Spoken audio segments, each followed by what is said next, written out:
I'm Nima Rajan. The BC Wildfire Service is warning that strong winds coming up from the U.S. will be fanning the flames of wildfires that are burning in the province's interior over the next 48 hours. The news prompted the BC government to declare a state of emergency, which went into effect at midnight and will last for 14 days. This comes less than a month after the province lifted a record-long state of emergency declared due to the COVID-19 pandemic. Well, meanwhile, 4 First Nations in Manitoba are evacuated or being evacuated due to wildfires in the eastern part of the province, forcing 1,300 people to flee their homes. Officials say residents of the Pongassi, Little Grand Rapids, Bloodvein, and Barons River First Nations have been sent to Winnipeg and Brandon with the help of the Canadian Red Cross. This comes as industrial operations in Ontario's northwest are being curtailed due to the growing threat of human-caused wildfires. The restrictions are aimed at high-risk operations that could cause sparks and ignite fires, including mining, rail, construction, and transportation operations. So far, fire crews have had to battle 107 active wildfires burning in the region, 32 of which are considered out of control. The Canadian Civil Liberties Association will join a constitutional challenge in Quebec, fighting police powers to carry out roadside checks without reasonable cause. The case involves Joseph Christopher Luamba, a young Montreal man. He's seeking a judgment that would amend or declare unconstitutional the rule granting police the power to pull over a motorist without suspicion that an offense has been committed. Mr. Luamba alleges that since receiving his driver's license in March 2019, he was pulled over based on his race 3 times that year and once in 2020. With Nova Scotians heading to the polls on August 17th, the province's political leaders are spelling out their promises. NDP leader Gary Burrill is vowing to continue rent control after the pandemic ends if his party beats out the Tories and Liberals. Both Mr. Burrill's opponents have already said they don't believe that the controls help solve the province's housing crisis. The Prime Minister, federal ministers, opposition critics, premiers, and mayors will be participating in the National Summit on Antisemitism today, along with Jewish community members from across the country. Diversity Minister Bardish Chagger says the summit will allow community members to speak directly with politicians to express their concerns and ideas on combating antisemitism. B'nai B'rith Canada, a Jewish human rights organization, says it recorded 2,610 anti-Semitic incidents just last year. Former Green leader Elizabeth May is speaking out after months of near silence on the party's infighting. In a statement, Ms. May says rumors about her involvement in party power struggles are false, and she has no role in any of the Greens' governing bodies. Members of the Federal Council, which governs most of the party's affairs, have clashed with leader Annamie Paul for months. Issues range from the Israeli-Palestinian conflict to staff layoffs and funding for Ms. Paul's riding campaign in Toronto Centre. Alberta is investing up to $7.3 million to expand youth mental health hubs outside of larger urban centres. The government of Alberta announced Medicine Hat as the first city to receive provincial funding for expansion. The mental health hubs for young Albertans house mental health and addiction services, primary health care, social services and housing, and school-based supports. Funding will be distributed over 3 years. Many people in the prairies are worrying about their finances this summer. A new report from MNP's Consumer Debt Index found 4 in 10 residents of Manitoba and Saskatchewan doubt they can cover all their living expenses this year without going into debt. That's the most since December 2019. Earlier this year, the Consumer Debt Index found that most Saskatchewan and Manitoba residents report being within $200 of not being able to pay all their bills and debt obligations every month. WestJet says it is not seeking financial aid from the federal government after months of talks between Ottawa and the airline. It says each party has agreed to shift focus to restarting the travel and tourism sector, given encouraging vaccination rates. WestJet's overall passenger volumes in 2020 were down nearly 90% from the year before. The airline was forced to reduce its employee headcount from 14,000 to a low of 4,000. WestJet has already restored service to all of the airports it served before the pandemic. The Seattle Kraken are set to reveal their team at the NHL expansion draft. The expansion Kraken are able to choose from some of the biggest names left unprotected by 30 NHL clubs as they pick their inaugural team. The picks are due to the league at 10 a.m. Eastern today and will be unveiled to the public tonight. All right, up next, we talk about billionaires in space and what the future of space tourism looks like for investors in our weekly business and finance segment with Caldwell Securities Limited. Of course, we'll have more news from around the world after that, so stay tuned, everyone. We'll be right back after these short messages.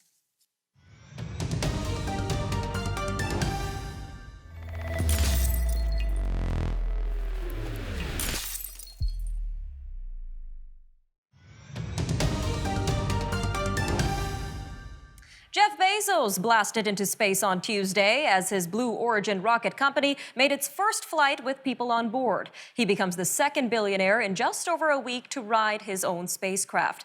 Virgin Galactic's Sir Richard Branson pushed his own flight up in the race for space tourist dollars and beat Jeff Bezos to space by 9 days. Fewer than 600 people have reached the edge of space or beyond. Both Mr. Bezos and Mr. Branson want to drastically increase those overall numbers, as does SpaceX's Elon Musk, who is skipping brief space hops and sending his private clients straight to orbit for tens of millions apiece, with the first flight coming up in September. But as these billionaires race to become the leaders of a new tourism industry, should investors consider getting involved as well? Well, joining us now to talk more on this is Brendan Caldwell, Director of Caldwell Securities Limited. Brendan, welcome back to the show. Thanks for having me, Nima. So what are your thoughts on this race to space? Well, I think it's wonderful. Let's just begin with that. My wife, and she'll kill me if she ever hears this, my wife was born the day they took off for the moon landing, July 16th, 1969. Wow. And, we haven't been back since 1972 to the moon. That's when it was all about the space race and the Cold War. And yet, we got to space, we got to the moon, and it was reasonable to think that by 2001, we'd be orbiting Jupiter. And as a species, we went and looked at space and went, yeah, we're not that interested so now we find ourselves, the 52nd anniversary of the moon landing. And now corporate enterprise, private enterprise is actually taking up the mantle. So I think that aspect of it, fantastic. But when it comes to CEOs that go to space or buy hockey teams or basketball teams for whom their core business is no longer their core interest, how does that impact their overall companies? Well, I think it's important that they separate the two. So Bezos not divested himself, but got himself out of the CEO role and turned it over to somebody else. Now, he did it not long before going to space. I think if you're going to have a big change, it remains to be seen how the company is going to be run under new leadership. So Bill Gates turned it over to Steve Ballmer. Steve Ballmer bought the LA Clippers. Then he's got off the job of being the CEO, and Bill Gates now is not even on the board of Microsoft. So the transition from founder manager to professional manager, that's a tricky thing, even independent of professional teams or space races. So what does this mean for Amazon now that Jeff Bezos is no longer the CEO, or Richard Branson when it comes to Virgin? Well, the tricky thing about going into space is not getting up there, it's coming back down again, at least most of the time. I think what it'll mean is that there will be hopefully a smooth transition, hopefully a natural transition from founder management to professional management. These companies get so big. I mean, Virgin is a major conglomerate. Amazon is, I think, the biggest company on the face of the earth, rivaling perhaps only Apple or vice versa. So you've got these companies that were vastly bigger than their owners, maybe even space-oriented owners ever dreamed they would be. There needs to be some sort of professional management to take them over. Now, going back to the financial crisis, there was a lot of talk about companies being too big to fail, but now we're seeing companies that are too big to manage, as you mentioned. So how will this affect investing? Well, it'll be interesting to see as these bigger and bigger companies happen. There's a wave of consolidation and then breaking up that we've seen for more than 100 years, whether it was the railroads or the oil companies in Teddy Roosevelt's time or AT&T in the 80s. I think there may actually be some considerable value in breaking up some of these conglomerates going forward. So it'll be interesting to see, because you can only get so big before other pressures begin to affect you, governmental, consumer, and competitive, such that agglomeration only makes sense to a point, and then divestiture, breaking up, begins to make sense. So we may see that as the next cycle, perhaps as early as this decade. All right, Brendan, just about 40 seconds left, but what about space? Is space a good investment? Our chairman has a wonderful expression: the second mouse gets the cheese. So space right now is very early stages. It'll be like the internet was 20, 30 years ago, hard to make money there. Now, like the internet is now, hard to make money anywhere else. So yes, longer term, I think space will be an excellent investment, but it'll be a while before we see how that actually can be monetized. In the meantime, I think these adventures are wonderful, not just for the companies, but for mankind, for humankind to stretch beyond our little imaginations, to think about something bigger, perhaps as big as the universe. We'll be right back.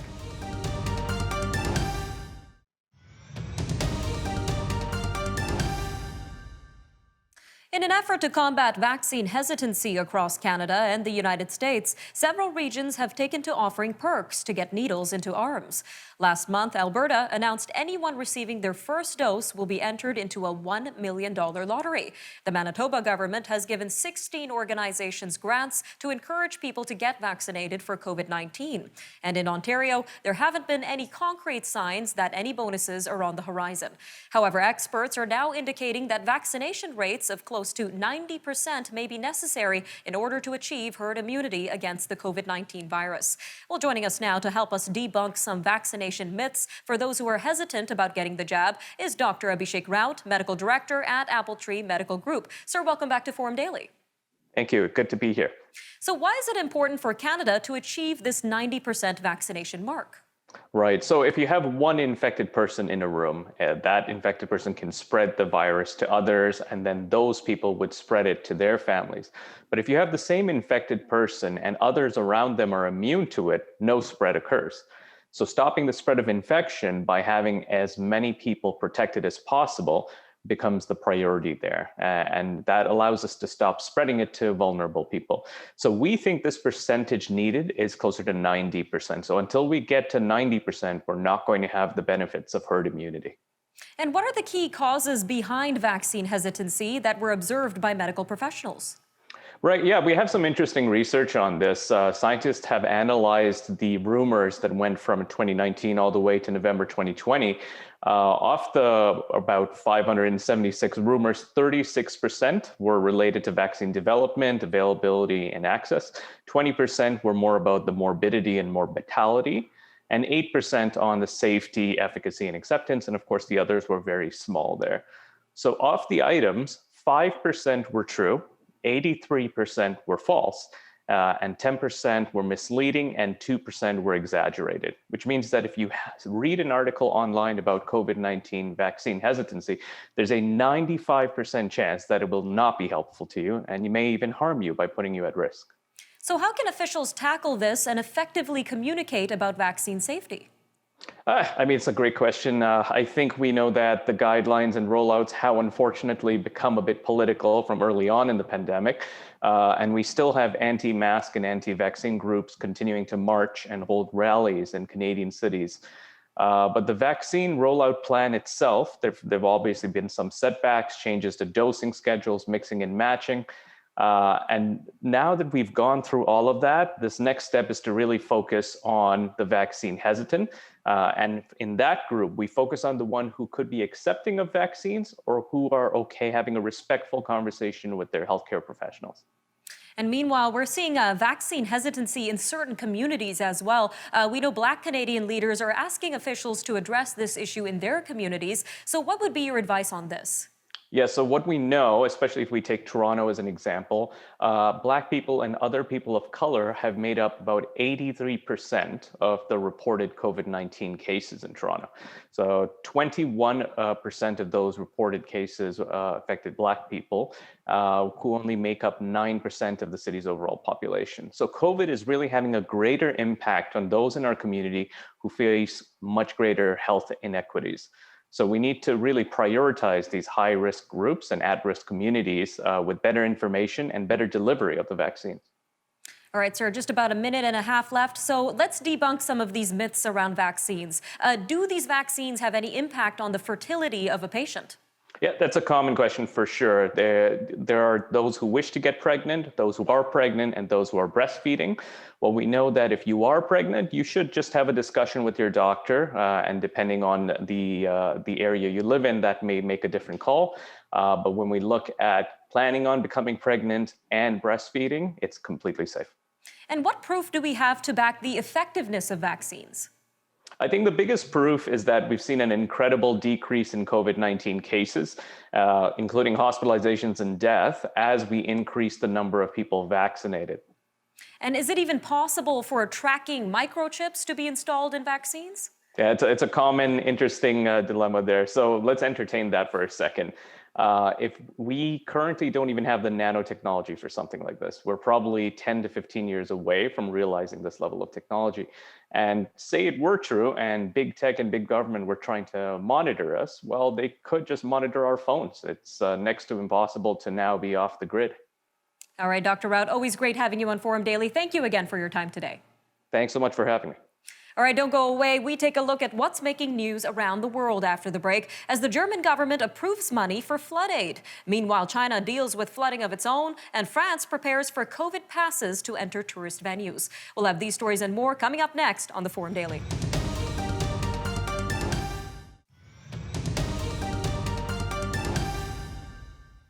Germany's cabinet has approved a roughly €400 million package of immediate aid for victims of last week's floods. The country also vowed to get started quickly on rebuilding the devastated areas. The federal finance minister said the package, financed half by the federal government and half by Germany's state governments, will be expanded if needed. He said that we will do what is necessary to help everyone immediately. The government also expects to spend billions on rebuilding, but how much exactly won't be clear until authorities have a better overview of the extent of the damage. China's military has blasted a dam to release floodwaters threatening one of the most heavily populated provinces. The operation late Tuesday night came after at least 12 people died in severe flooding in the Henan provincial capital of Zhengzhou. More than 100,000 people have been evacuated to safety. Henan province is home to many cultural sites and a major base for industry and agriculture. The famed Shaolin Temple is known for its Buddhist monks' mastery of martial arts, which was also badly hit. Brisbane, Australia was picked this morning to host the 2032 Olympics, the inevitable winner of a one-city race steered by the IOC to avoid rival bids. The Games will go back to Australia 32 years after the popular 2000 Sydney Olympics. The IOC gave Brisbane exclusive negotiating rights in February, leaving Qatar, Hungary, and Germany feeling blindsided. Visitors now need a special COVID-19 pass to ride up the Eiffel Tower or visit French museums or movie theaters as the number of Delta variant cases rises. To get the pass, people must show they are either fully vaccinated or have a negative virus test or proof that they recently recovered from an infection. The requirement went into effect Wednesday at cultural and tourist sites. Lawmakers are starting a debate on a bill that would expand the pass requirement to restaurants and many other areas of public life, including a requirement that all health workers get a shot. Israeli Prime Minister Naftali Bennett is vowing to act aggressively against the decision by Ben & Jerry's to stop selling its ice cream in Israeli-occupied territories. The company announced that it would stop selling ice cream in the occupied West Bank and contested East Jerusalem, saying such sales are inconsistent with its values. The strong reaction reflects concerns in Israel that the ice cream maker's decision could lead other companies to follow suit. It's a shocking development that gives a new meaning to the phrase, follow the leader. Amnesty International reports French President Emmanuel Macron leads a list of 14 current or ex-heads of states targeted by those using hacking software from the Israeli spyware firm NSO Group. The Washington Post reports others whose phones were hacked were the leaders of South Africa, Iran, Pakistan, Morocco, and Egypt. An Amnesty International official says the revelation should send a chill down the spine of world leaders. Hong Kong National Security Police have made another high-profile arrest linked to a pro-democracy newspaper. Lam Manchang, who was the executive editor-in-chief of the now-defunct Apple Daily, is accused of conspiring to collude with foreign forces to endanger national security. He is the 8th person from the newspaper to be arrested in recent weeks. Following months of anti-government protests in 2019, Beijing last year imposed a sweeping national security law on Hong Kong. Well, tense post-Brexit relations between Britain and the European Union are facing further strain. The UK will call on Wednesday for major changes to trade rules agreed on by both sides. Brexit Minister David Frost will set out proposals for smoothing out trade arrangements for Northern Ireland. It is the only part of the UK that has had a land border with the EU. The divorce deal means customs and border checks must be conducted on some goods moving between Northern Ireland and the rest of the UK. That has caused anger and red tape in Northern Ireland. Well, meanwhile, President Joe Biden marked 6 months in office on Tuesday with a full, crowded cabinet meeting. Today's cabinet meeting, I want to give a brief progress report as to where I think we are and the job you're doing in the first 6 months. And the bottom line is we're delivering on our promises. We have to deliver on all the promises we made, because I think we're in a situation where the vast majority of the public agrees with the essence of what we're trying to do. And so I just think that we're showing there's nothing that America is unable to do when we do it together. The gathering was meant to symbolize both a return to normalcy due to vaccines and a display of the federal government doing the people's business. But the anniversary was shadowed by the uncertain fate of a Biden priority, the bipartisan infrastructure plan, and a virus that has begun to surge anew. Well, Giannis Antetokounmpo and the Milwaukee Bucks are NBA champions. Milwaukee beat the Phoenix Suns 105-98 to take the best of 7 NBA finals in 6 games. It is Milwaukee's first NBA championship since 1971. Mr. Antetokounmpo was also named Finals MVP for his performance. That'll do it for your look at national and international news for today. See you next time.